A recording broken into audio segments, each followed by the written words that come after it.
Remember that time we was reading the Etta James book, right? And Miles Davis was there with his wife, Cicely Tyson, right? He hobbling, He done ditched Cicely. He found Etta and was like, you got something? You holding? No?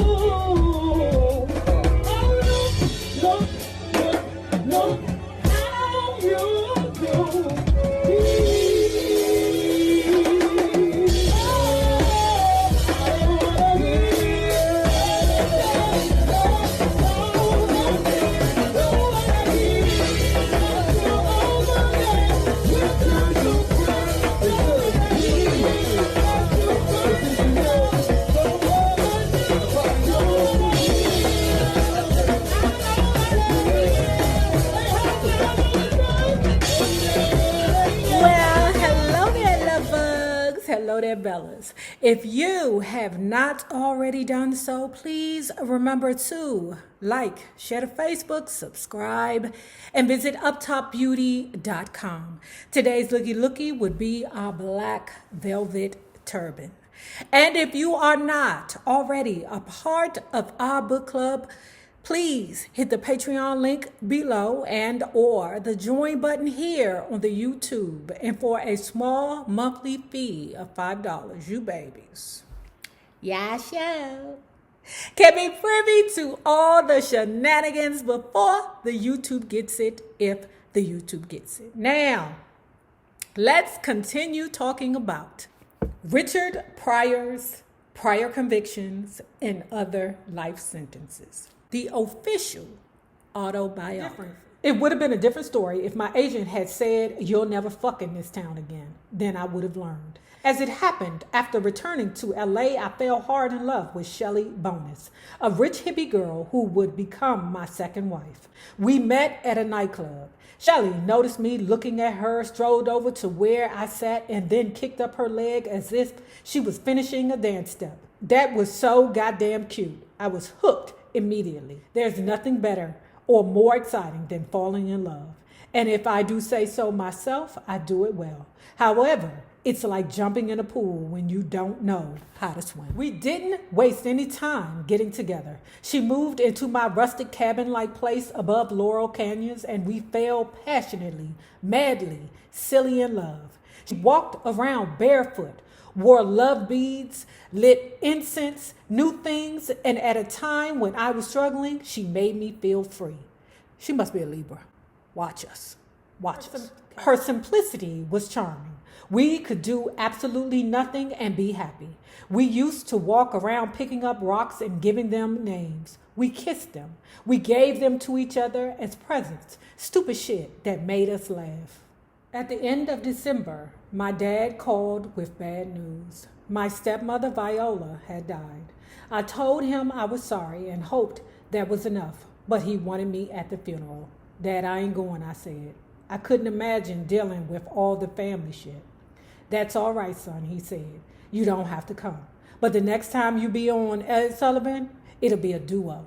What do you mean, Dad? He said, it'll be you telling jokes and me kicking your ass. That made me laugh, but I knew he meant it.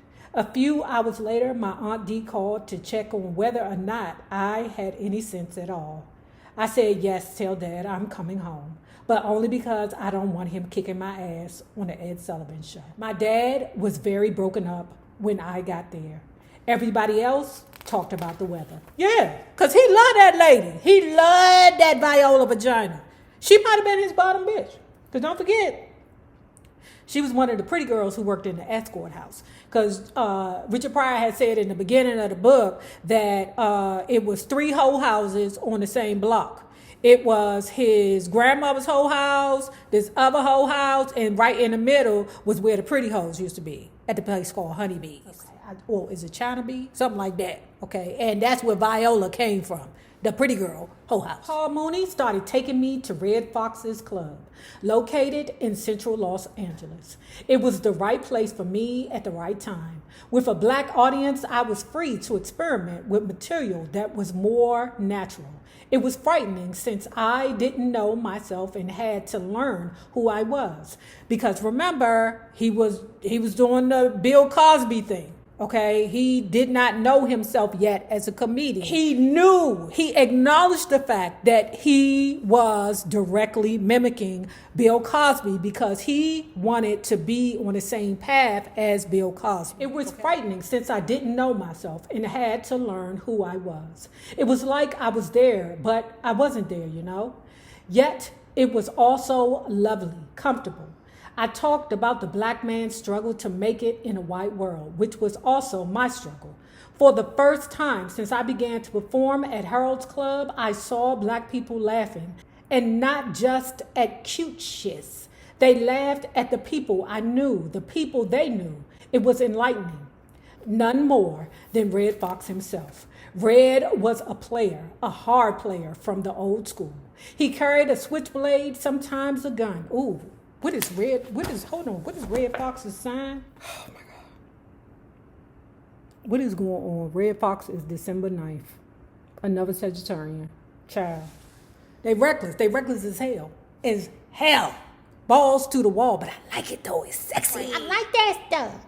I know you're like, Nate, you too old for that. Is it my crime that I don't want to be around here bored, just looking?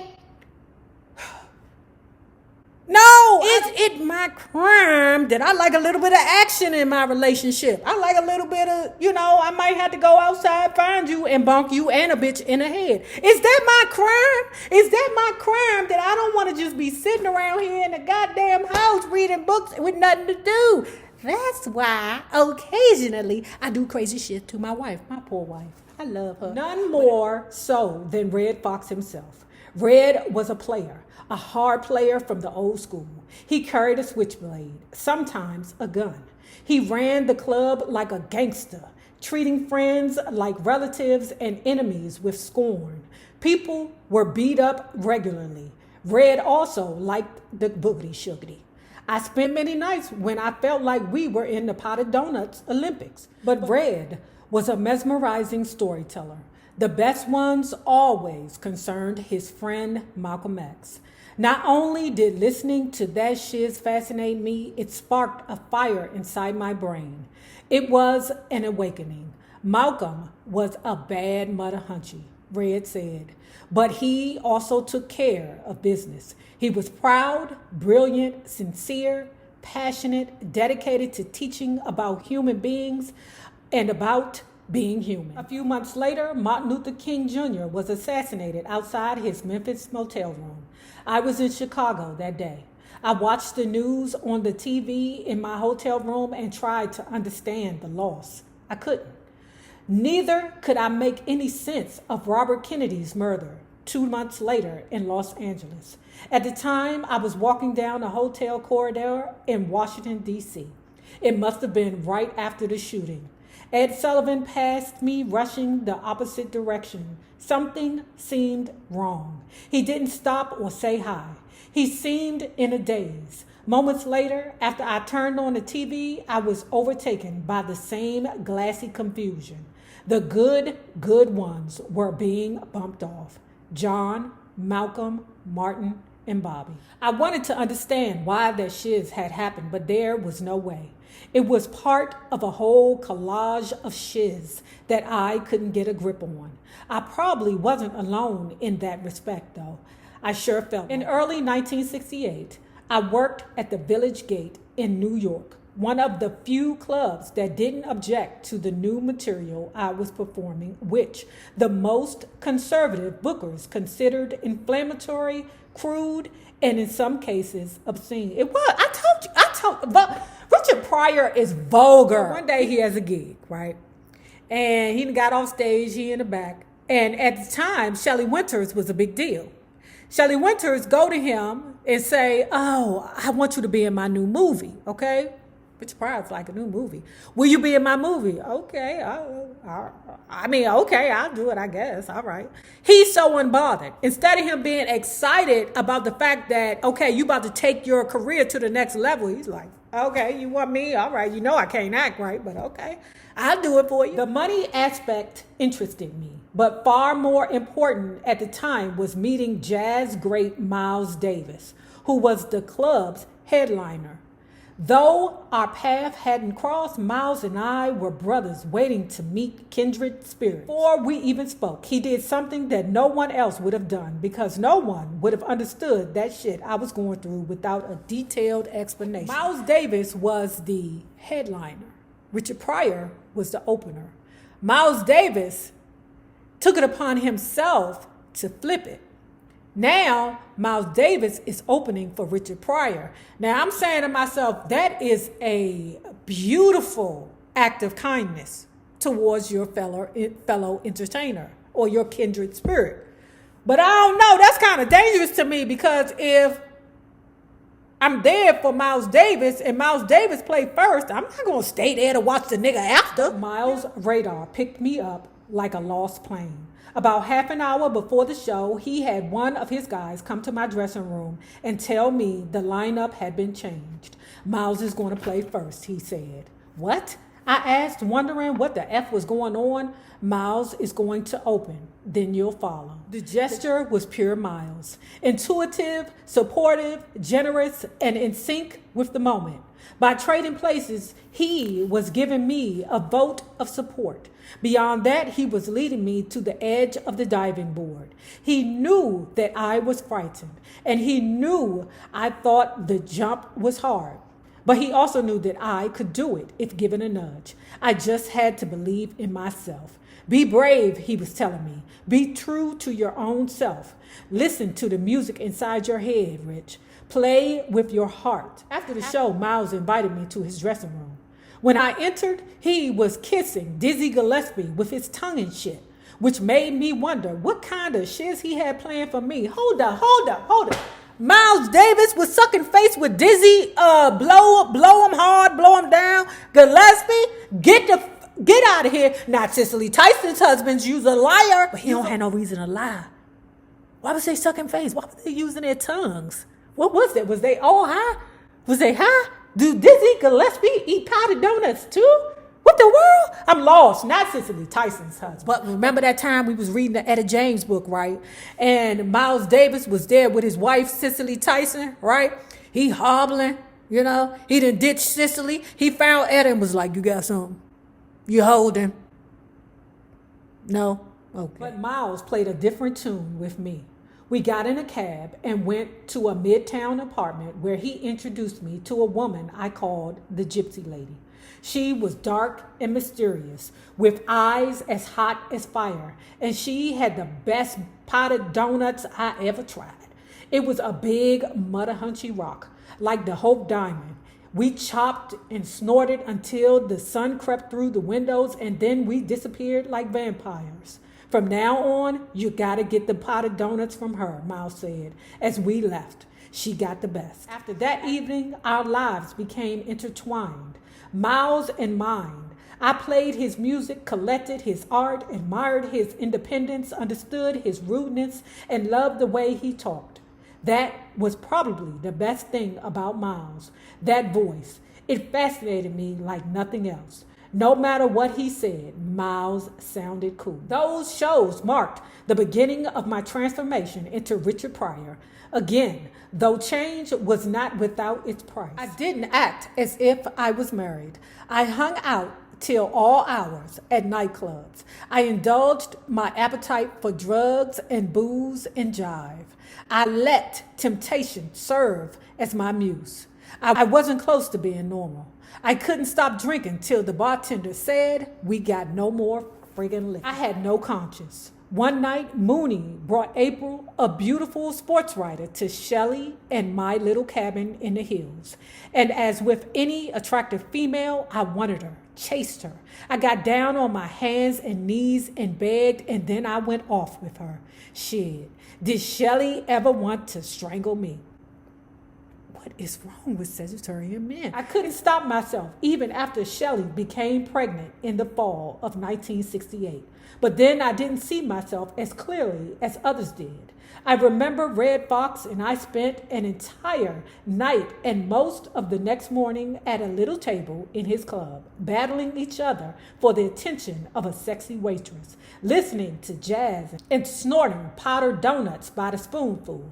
I kept asking for more, and Red kept giving it to me until finally I was too tired to inhale. Hey, Red, why do I always want more? I asked. He laughed, as if to emphasize my ignorance. Because you a junkie. Then it was my turn to laugh. Bullshit. I just didn't see it. Later, when I finally went home, Shelly was waiting for me and she wasn't happy. You don't love me anymore, do you? I love Miles, I said.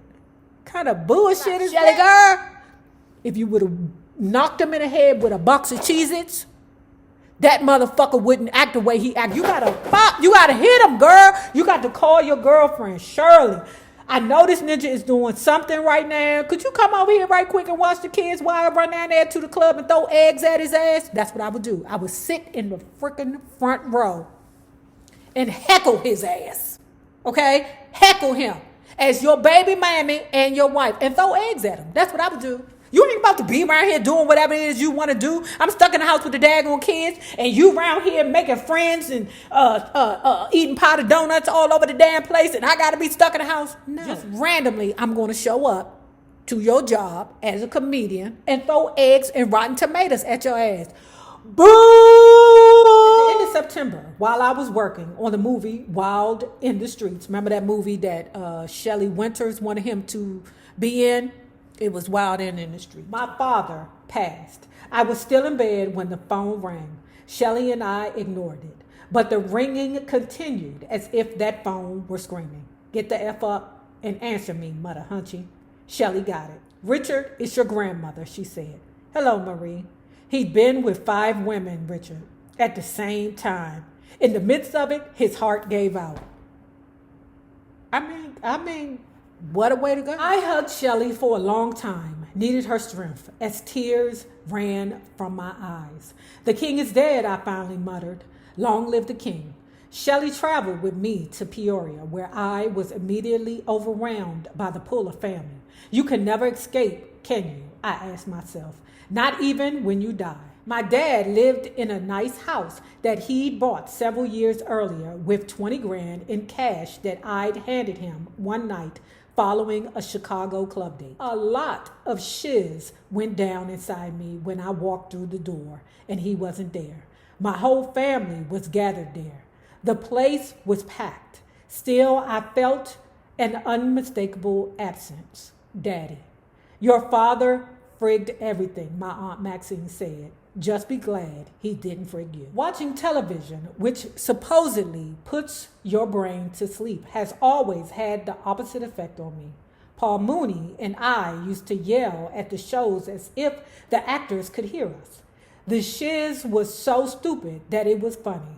I knew I could write much better than the shows that they were watching. As with so many ideas hatched in living rooms beneath clouds of dope smoke, mine sounded crazy but brilliant. Instead of a television show, I was going to make a movie.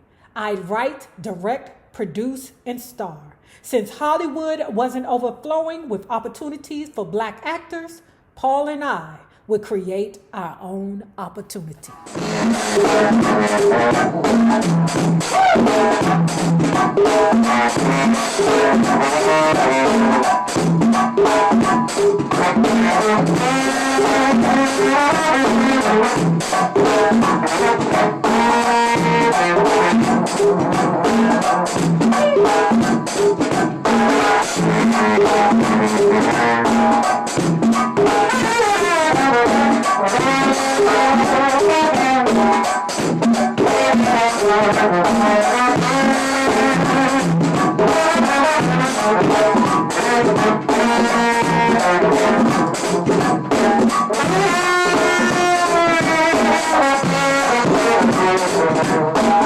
If you have not already done so, please remember to like, share to Facebook, subscribe, and visit uptopbeauty.com. Now remember this. The same people that you meet on the way up will always be the same people that you meet on the way down. My naysayers, my patron loves. You babies, have a good one. Peace.